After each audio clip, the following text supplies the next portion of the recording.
अस्सलाम वालेकुम की हाल है ठीक ਅਸੀਂ ਗੱਲ ਕਰ ਰਹੇ ਸੀ ਚੰਦਰਗੁਪਤ ਮੌਰੀਆ ਦੀ ਮੌਰੀਆ ਸਲਤਨਤ ਦੀ। ਇਹ ਉਹ ਪਹਿਲੀ ਬਕਾਇਦਾ ਤੇ ਵੱਡੀ ਬਾਦਸ਼ਾਹਤ ਸੀ ਜਿਹੜੇ ਤਕਰੀਬਨ ਪੂਰੇ ਹੁਕਮਰਾਨੀ ਸੀ ਬਕਾਇਦਾ। ਇਹਦਾ ਸੈਂਟਰ ਸੀ ਪੰਜਾਬ, ਇਸ ਲਈ ਅਸੀਂ ਇਹਨੂੰ ਜ਼ਿਕਰ ਕਰਨਾ ਲਾਜ਼ਮ ਸਮਝਦੇ ਹਾਂ। ਇਹਦੇ ਮੌਰੀਆ ਜੰਗਾਂ ਦੇ ਵਿੱਚ ਸਭ ਤੋਂ ਜਿਹੜੀ ਮੇਨ ਜੰਗ ਸੀ ਉਹ ਕਹਿੰਦੇ ਨੇ ਹੋਈ ਹੈ ਕੋਈ 305 BC। ਹਾਂਜੀ, ਇਹ ਜਿਹੜੀ ਜੰਗ ਹੋਈ ਸੀ ਉਹਦਾ ਇੱਕ ਪਾਸੇ ਸਿਪਾ ਸਲਾਰ ਸੀ ਸਲੋਕਸ, ਯੂਨਾਨੀ ਸੀ। ਉਹਦੀ ਸਪਾ ਦੇ ਵਿੱਚ ਇਰਾਨੀ ਬਹੁਤੇ ਸਨ, ਬੜੇ ਤਜਰਬਾਕਾਰ। ਤੇ ਦੂਸਰੇ ਪਾਸੇ ਜਿਹੜਾ ਵੀ ਚੰਦਰਗੁਪਤ ਮੌਰੀਆ, ਉਹਨੇ ਫੌਜ ਵੀ ਤਿਆਰ ਕੀਤੀ ਸੀ, ਲੜਨ ਦੇ ਉਹਨਾਂ ਨੂੰ ਤਰੀਕੇ ਵੀ ਦੱਸੇ ਸੀ, ਸਾਰੀਆਂ ਗੱਲਾਂ ਹੋਈਆਂ ਸੀ। ਹਾਂਜੀ, ਸੁਣਦੇ ਪਏ ਹੋ ਨਾ। ਇਹ ਹੁਣ ਜੰਗ ਲੜੀ ਗਈ। ਜੰਗ ਕਿੱਥੇ ਲੜੀ ਗਈ? ਇਹ ਜਿਹੜਾ ਦਰਿਆ ਸਿੰਧ ਦਾ ਇਲਾਕਾ ਹੈ ਨਾ, ਇਹ ਉਹਦੇ ਇਲਾਕੇ ਦੇ ਅੰਦਰਲੇ ਪਾਸੇ ਲੜੀ ਗਈ ਤੇ ਪਰਲੇ ਪਾਸੇ ਵੀ ਕਈ ਕਹਿੰਦੇ ਨੇ ਲੜੀ ਗਈ। ਬੜੀ ਵੱਡੀ ਜੰਗ ਤੇ ਸਲੋਕਸ ਨੂੰ ਖੂਬ ਜੂਦ ਫੇਰੇ, ਅਗਲੇ ਪਿਛਲੇ ਬਦਲੇ ਲਿੱਲੇ ਚੰਦਰਗੁਪਤ ਮੌਰੀਆ ਨੇ। ਸਲੋਕਸ ਬੜੀ ਬੁਰੀ ਤਰ੍ਹਾਂ ਆ ਰਿਹਾ ਤੇ ਜੰਗ ਦੀ ਸੁਲ੍ਹਾ ਜਿਹੜੀ ਹੈ ਉਹ ਐਸ ਸ਼ਰਤ ਤੇ ਹੋਈ ਕਿ ਜੀ ਚੰਦਰਗੁਪਤ ਨੂੰ ਉਹਨੇ ਕਿਹਾ ਜੀ ਤੂੰ, ਮੈਂ ਤੈਨੂੰ ਬਾਦਸ਼ਾਹ ਮੰਨਾਂਗਾ, ਤੂੰ ਮੇਰੀ ਜਿਹੜੀ ਹੈ ਨਾ ਧੀ ਉਹਦੇ ਨਾਲ ਤੂੰ ਵਿਆਹ ਕਰ ਲੈ। ਬਕਾਇਦਾ ਵਿਆਹ ਹੋਇਆ। ਸਲੋਕਸ ਦੀ ਜਿਹੜੀ ਧੀ ਸੀ ਉਹ ਚੰਦਰਗੁਪਤ ਮੌਰੀਆ ਦੇ ਘਰ ਆ ਗਈ। ਉਹਨੇ ਕਿਹਾ ਚਲੋ ਇਸ ਪਾਸੇ ਬੁਲਾ ਟਲੇਗੀ, ਐ ਨਾ ਹੋਵੇ ਇੱਧਰ ਨੂੰ ਮੂੰਹ ਕਰ ਲੈ, ਅੱਗੇ ਇਹਨੇ ਸਾਨੂੰ ਬਹੁਤ ਫੰਡਿਆ, ਕਿਤੇ ਹੋਰ ਨਾ ਫੰਡੇ। ਇਹ ਇੱਥੇ ਸਕੂਨ ਨਾਲ ਜਿਹੜਾ ਨਾ ਦਰਿਆਵਾਂ ਦੇ ਵਿੱਚ ਹੀ ਬੈਠਾ ਰਹੇ, ਕਦੀ ਹੜ੍ਹ ਤੇ ਕਦੀ ਤਾਰ। ਹਾਂਜੀ, ਤੇ ਇਹ ਜਿਹੜਾ ਵੀ ਇਸ ਲਈ ਇਹਦਾ ਜ਼ਿਕਰ ਕੀਤਾ ਹੋਵੇ ਕਿ ਬਕਾਇਦਾ ਯੂਨਾਨੀਆਂ ਨੂੰ ਜਿਹੜੀ ਇੱਕ ਸੋਚ ਰਾਜਾ ਪੁਰਸ਼ ਨੇ ਦਿੱਤੀ ਸੀ, ਪੋਰਸ ਨੇ ਦਿੱਤੀ ਸੀ, ਉਹ ਸੋਚ ਇੱਕ ਅਮਲ ਦੇ ਨਤੀਜੇ ਚ ਆਈ ਕਿ ਪੰਜਾਬੀ ਜਿਹੜੇ ਜੰਗਜੂ ਸਨ ਉਹਨਾਂ ਨੇ ਬਕਾਇਦਾ ਯੂਨਾਨੀਆਂ ਨੂੰ ਹਰਾਇਆ। ਇਸ ਲਈ ਇਹਦਾ ਜ਼ਿਕਰ ਲਾਜ਼ਮੀ ਸੀ। ਕਈ ਕਹਿੰਦੇ ਨੇ ਜੀ ਉਹਨੇ ਇੰਨੇ ਜਿਹੜੇ ਨੇ ਪੰਜਾਬੀ ਮਰਵਾ ਦਿੱਤੇ ਰਾਜੇ ਪੋਰਸ ਨੇ ਤੇ ਬਾਅਦ ਚ ਫੇਰ ਜਾ ਕੇ ਉਹਦੇ ਨਾਲ ਹੀ ਜੁੜ ਗਿਆ। ਭਾਈ ਗੱਲ ਗਲਤ ਨਹੀਂ ਕਰਨੀ, ਗੱਲ ਸਹੀ ਕਰੋ, ਦਿਲ ਚ ਕੋਈ ਬੁਗਦ ਨਾ ਰੱਖੋ।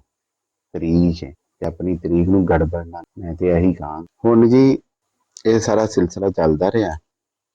ਫਿਰ ਹਾਂ, ਵੱਡੀ ਗੱਲ, ਪੰਜਾਬ ਦੇ ਇਲਾਕਿਆਂ ਚੋਂ ਤੇ ਕੱਢਿਆ ਯੂਨਾਨੀਆਂ ਨੂੰ। ਫਿਰ ਗੁਪਤ ਮੌਰੀਆ ਜਿਹੜਾ ਸੀ ਉਹਨੇ ਬਕਾਇਦਾ ਤਰੀਖ ਚ ਦਰਜ ਕਾਬਲ ਅਫਗਾਨਿਸਤਾਨ ਵਾਲਾ, ਕੰਦਾਰ ਅਫਗਾਨਿਸਤਾਨ ਵਾਲਾ, ਹਰਾਤ ਅਫਗਾਨਿਸਤਾਨ ਵਾਲਾ, ਬਲੋਚਿਸਤਾਨ ਅੱਜ ਦਾ ਜਿਹੜਾ ਬਲੋਚਿਸਤਾਨ ਹੈ ਉਹਦੇ ਚ ਉਹ ਉਸ ਦੌਰ ਦਾ ਬਲੋਚਿਸਤਾਨ ਅੱਧਾ ਇਰਾਨ ਚ ਵੀ ਬੜੇ ਇਲਾਕੇ ਨੇ।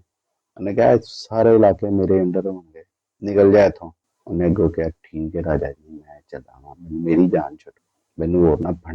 ਤੇ ਅੱਜ ਵੀ ਤੁਸੀਂ ਵੇਖੋ ਨਾ ਕਿ ਪੰਜਾਬ ਦੇ ਵਿੱਚ ਅਗਰ ਕੋਈ ਦੋ ਘਰਾਣਿਆਂ ਦੀ ਆਪਸ ਚ ਕੋਈ ਲੜਾਈ ਹੋ ਜਾਂਦੀ ਹੈ, ਕੋਈ ਮਾੜੀ ਮੋਟੀ ਜਿਹੜੀ ਹੈ ਉੱਚ ਨੀਚ ਹੋ ਜਾਂਦੀ ਹੈ, ਕਹਿੰਦੇ ਨੇ ਇਹਨਾਂ ਦੇ ਪ੍ਰਾਹੁਣੇ ਨੂੰ ਬੁਲਾਓ, ਇਹਨਾਂ ਦੀਆਂ ਧੀਆਂ ਨੂੰ ਮਨਾ ਕੇ ਲੈ ਆਓ, ਆਪ ਹੀ ਮੰਨ ਜਾਣਗੇ। ਹਾਂਜੀ, ਸਾਡਾ ਤੇ ਕਲਚਰ ਹੈ। ਚੰਦਰਗੁਪਤ ਮੌਰੀਆ ਨੇ ਸੁਲ੍ਹਾ ਕੀਤੀ ਸਲੋਕਸ ਨਾਲ, ਕਾਹਦੇ ਵਾਸਤੇ? ਉਹਨੇ ਕਿਹਾ ਜੀ ਰਿਸ਼ਤਾ ਕਰ। ਤੇ ਅੱਜ ਵੀ ਜਿੱਥੇ ਕਤਲ ਹੋਏ ਹੋਣ ਉਹ ਕਹਿੰਦੇ ਨੇ ਜੀ ਆਪਸ ਦੇ ਵਿੱਚ ਰਿਸ਼ਤੇ, ਪੰਚਾਇਤਾਂ ਫੈਸਲੇ ਕਰਦੀਆਂ ਆਪਸ ਚ ਰਿਸ਼ਤੇ ਕਰ ਲਓ ਤਾਂ ਕਿ ਦੁਸ਼ਮਣੀ ਖਤਮ ਹੋ ਜਾਏ। ਤੇ ਮੈਂ ਬਿਲਾ ਝਿਜਕ ਬਗੈਰ ਕਿਸੇ ਡਰ ਖੋਫ ਤੋਂ ਇਹ ਗੱਲ ਕਰਾਂਗਾ ਕਿ ਇਹਦੀ ਇਬਤਦਾ ਐਸੇ ਪੰਜਾਬ ਚ ਹੋਈ ਸੀ। ਤੇ ਇਬਤਦਾ ਕਰਨ ਵਾਲੇ ਕੌਣ ਸਨ? ਯੂਨਾਨੀ ਹੈ। ਕਿ ਬਚਣ ਵਾਸਤੇ ਦੋਨਾਂ ਪਾਸੇ ਖੂਨ ਨਾ ਬਹਾਇਆ ਜਾਏ, ਆਪਸ ਚ ਰਿਸ਼ਤਾ ਕਰ ਲਓ ਤੇ ਦੁਸ਼ਮਣੀ ਨੂੰ ਖਤਮ ਕਰ। ਹੋਰ ਪਾਸੇ ਗੱਲ ਚਲੇਗੀ। ਅੱਗੇ ਅਸੀਂ ਗੱਲ ਕਰਾਂਗੇ ਕਿ ਮੌਰੀਆ ਦੇ ਕੁਛ ਜਿਹੜੇ ਨਾਮੀ ਗ੍ਰਾਮੀ ਬਾਦਸ਼ਾਹ ਲੰਘੇ। ਹਾਂਜੀ, ਮੌਰੀਆ ਖਾਨਦਾਨ ਦੇ ਚੰਦਰਗੁਪਤ ਮੌਰੀਆ ਦੇ ਜਿਹੜੇ ਕੋਈ ਨਾਮੀ ਗ੍ਰਾਮੀ ਅੱਗੋਂ ਅਲ ਔਲਾਦ ਦੇ ਵਿੱਚੋਂ ਬਾਦਸ਼ਾਹ ਹੋਏ ਨੇ, ਉਹਨਾਂ ਦੀ ਗੱਲ ਕਰਾਂਗੇ। ਦੂਸਰਾ ਸੀ ਦੂਸਰਾ ਮੌਰੀਆ ਬਾਦਸ਼ਾਹ ਜਿਹੜਾ ਵੇ ਉਹ ਸੀ ਅਮੀਰ ਗਾਤਾ। ਹਾਂਜੀ, ਗਾਤਾ ਕਹਿੰਦੇ ਨੇ ਦੁਸ਼ਮਣ ਕੁਸ਼, ਦੁਸ਼ਮਣ ਨੂੰ ਖਤਮ ਕਰਨ ਵਾਲਾ। ਤੇ ਇਹਨੂੰ ਨੰਦੂਸਾਰ ਕਿਹਾ ਜਾਂਦਾ ਸੀ, ਇਹਦਾ ਨਾਂ ਸੀ। ਤੇ 298 BC ਤੋਂ ਲੈ ਕੇ BC ਚ ਇਹਨੇ ਹਕੂਮਤ ਕੀਤੀ ਤੇ 25 ਸਾਲ ਤੱਕ ਇਹਦੀ ਹਕੂਮਤ ਰਹੀ। ਇਹਦਾ ਨਾਂ ਸੀ ਅਮੀਰ ਗਾਤਾ। ਇਹਨੇ ਸਲਤਨਤ ਨੂੰ बढ़ाया, ਵੱਡਾ ਕੀਤਾ। ਤੀਸਰਾ ਜਿਹੜਾ ਸੀ 273 BC ਦੇ ਵਿੱਚ ਜਿਹੜਾ ਨਾ ਤੋਂ ਲੈ ਕੇ ਤੇ 269 BC ਤੱਕ ਅਸ਼ੋਕਾ ਵੀ ਇਹਨੂੰ ਕਿਹਾ ਜਾਂਦਾ, ਅਸ਼ੋਕਾ ਰਾਜ ਵੀ ਕਿਹਾ ਜਾਂਦਾ। ਬਾਦਸ਼ਾਹਾਂ ਦੇ ਵਿੱਚ ਮੌਰੀਆ ਦੇ ਵਿੱਚ ਬੜਾ ਇਹਦਾ ਨਾਮ ਮੰਨਿਆ ਜਾਂਦਾ ਹੈ। ਇਹਨੂੰ ਪਵਿੱਤਰ ਮੰਨਿਆ ਜਾਂਦਾ ਹੈ। ਅਸ਼ੋਕ ਨੂੰ ਇਹਨੇ ਕਿਹਾ ਜੀ 3 ਸਾਲ ਬਾਅਦ ਜਿਹੜਾ ਵੀ ਨਾ ਬਾਦਸ਼ਾਹ ਬਣਨ ਤੋਂ 3 ਸਾਲ ਬਾਅਦ ਇਹਦੇ ਸਿਰ ਤੇ ਤਾਜ ਰੱਖਿਆ ਗਿਆ ਸੀ, ਮੋਰ ਰੱਖਿਆ ਗਿਆ ਸੀ। ਇੰਝ ਕਵਾਂਗੇ, ਮੋਰ ਦਾ ਮਤਲਬ ਦੱਸਿਆ ਨਾ, ਤਾਜ ਹੁੰਦਾ। ਇਹਨੇ ਤਕਰੀਬਨ 24 ਸਾਲ ਹਕੂਮਤ ਕੀਤੀ। ਹਾਂਜੀ, ਇਹ ਸਾਨੂੰ ਤਰੀਕ ਦੱਸਦੀ ਹੈ। ਤੇ ਕਹਿੰਦੇ ਨੇ ਇਹਨੇ ਕਲੰਗਾ ਇੱਕ ਇਲਾਕਾ ਸੀ ਇੱਧਰ ਦਾ ਹੀ, ਬਾਹਰ ਵਾਲੀ ਸਾਈਡ ਦਾ, ਇੱਧਰ ਉੱਧਰ ਜਿਹੜੇ ਇਲਾਕੇ ਸੀ, ਉੱਥੋਂ ਦਾ ਕਲੰਗਾ ਜਿਹੜਾ ਇਲਾਕਾ ਸੀ ਉਹਨੂੰ ਇਹਨੇ 261 BC 'ਚ ਫਤਿਹ ਕੀਤਾ। ਤੇ ਫਤਿਹ ਕੀਤਾ ਤੇ ਜੰਗ ਬੜੀ ਖੂਨਖਾਰ ਜੰਗ ਹੋਈ। ਫੌਜਾਂ ਇੱਕੋ ਟੱਕਰ ਦੀਆਂ ਸਨ, ਬੜੀ ਕਤਲੋਗਾਰਤ ਹੋਈ, ਬੇਬਹਾ ਕਤਲ ਹੋਏ।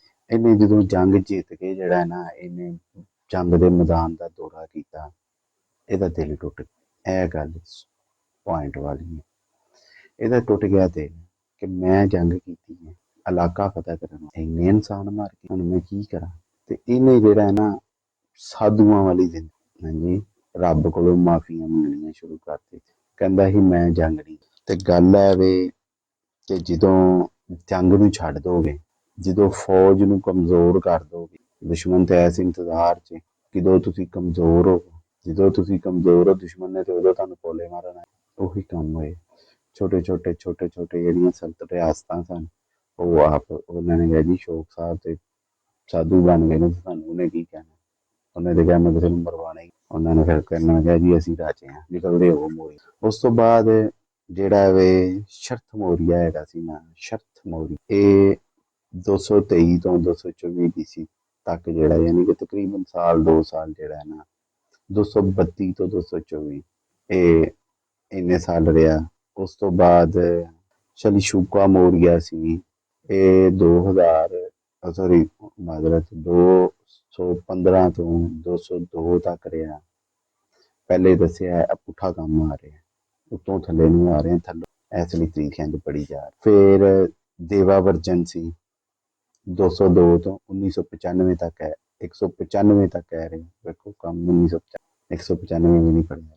ਫਿਰ ਸ਼ਤਦ ਧਵਨ ਸੀ, ਧਨਵਾਨ ਵੀ ਕੁਝ ਕਹਿੰਦੇ ਨੇ, ਇਹ 195 ਤੋਂ 187 ਕਬਲੇ ਮਸੀਹ ਤੱਕ ਮੌਰੀਆ ਦਾ ਬਾਦਸ਼ਾਹ ਰਿਹਾ। ਉਸ ਤੋਂ ਬਾਅਦ ਇੱਕ ਹੋਰ ਰਿਹਾ ਬਰੀਹਾ, ਉਹਨੂੰ ਕਿਹਾ ਜਾਂਦਾ ਵੀ, ਉਹ 187 ਤੋਂ 185 ਤੱਕ ਰਿਹਾ। ਤੇ ਇਹ ਜੀ ਜਿਹੜੇ ਮੌਰੀਆ ਬਾਦਸ਼ਾਹ ਸਨ, ਉਹਨਾਂ ਦੀ ਤਰੀਕ ਸੀ ਜਿਹੜੀ ਭਾਜੀ ਤੁਹਾਡੀ ਖਿਦਮਤ 'ਚ ਪੇਸ਼ ਕੀਤੀ ਗਈ ਹੈ। ਤੇ ਇਸ ਤੋਂ ਬਾਅਦ ਦਾ ਜਿਹੜਾ ਵੀ ਉਹ ਅਸੀਂ ਤੁਹਾਡੇ ਨਾਲ ਗੱਲ ਕਰਾਂਗੇ। ਤੇ ਅੱਜ ਦੇ ਵਾਸਤੇ ਸਾਨੂੰ ਇਜਾਜ਼ਤ ਦਿਓ, ਇੰਨਾ ਬੜਾ ਹੈ। ਵੇਖ ਲਓ ਕਿ 4-5 ਵੀਡੀਓ ਜਿਹੜੀਆਂ ਰਿਕਾਰਡ ਕਰਤੀਆਂ। ਬਰਾਏ ਮਿਹਰਬਾਨੀ ਚੈਨਲ ਨੂੰ ਸਬਸਕ੍ਰਾਈਬ ਕਰੋ ਤੇ ਕੋਸ਼ਿਸ਼ ਕਰੋ ਮੇਰੀ ਹੌਸਲਾ ਅਫਜ਼ਾਈ ਹੋਈ। ਮੈਂ ਤੁਹਾਨੂੰ ਬਹੁਤੀ ਮਿਹਨਤ ਕਰਕੇ ਬਹੁਤੀਆਂ ਗੱਲਾਂ ਦੱਸਾਂ ਜਿਹੜੀਆਂ ਤੁਹਾਨੂੰ ਯਾਦ ਵੀ ਰਹਿਣ, ਤੇ ਕਿਤੇ ਤੁਹਾਡਾ ਕੋਈ ਟੱਕਰਾ ਹੋਏ, ਕਿ ਗੱਲਬਾਤ ਹੋਏ, ਤੁਸੀਂ ਬਿਲਾ ਝਿਜਕ ਉੱਥੇ ਇਹ ਗੱਲ ਕਰ ਸਕੋ ਕਿ ਭਾਜੀ ਇਸ ਸਾਲ ਯਾਨੀ ਕਿ 325 ਵਿੱਚ ਤੇ ਫਲਾਣਾ ਕੰਮ, ਹਾਂਜੀ 1500 ਕਬਲ ਮਸੀਹ ਵਿੱਚ ਤੇ ਪੰਜਾਬ 'ਚ ਹੈਗਾ ਸੀ, ਤੂੰ ਕਿਹੜੀਆਂ ਗੱਲਾਂ ਕਰਨਾ। ਦਲੀਲਾਂ ਨਾਲ ਗੱਲ, ਕਹਾਣੀਆਂ ਨੂੰ ਕੋਈ ਨਹੀਂ ਮੰਨਦਾ, ਦਲੀਲ ਦੀ ਤਾਕਤ ਹੁੰਦੀ ਹੈ। ਇਸ ਲਈ ਚੈਨਲ ਨੂੰ ਸਬਸਕ੍ਰਾਈਬ ਕਰੋ, ਲਾਈਕ ਸ਼ੇਅਰ ਕਰੋ, ਕਮੈਂਟ ਵੀ ਕਰੋ। ਜਿੱਥੇ ਮੈਂ ਗਲਤ ਹਾਂ ਮੈਨੂੰ ਦੱਸੋ, ਮੈਂ ਅਗਲੀ ਵੀਡੀਓ ਦੇ ਵਿੱਚ ਬਕਾਇਦਾ ਜ਼ਿਕਰ ਕਰਾਂਗਾ ਕਿ ਭਾਜੀ ਆਹ ਗਲਤੀ ਹੋਈ ਸੀ, ਇਹਨੂੰ ਇੰਝ ਮੈਂ ਕਹਿਣਾ ਸੀ, ਫਿਲਮ ਦੀ ਗਲਤੀ ਹੋ ਗਈ ਹੈ, ਮਾਜ਼ਰਤ ਇਹਦੇ ਤੇ ਚਾਹਨਾ। ਇਸ ਲਈ ਵੀਰ ਨੂੰ ਇਜਾਜ਼ਤ ਦਿਓ। ਰੱਬ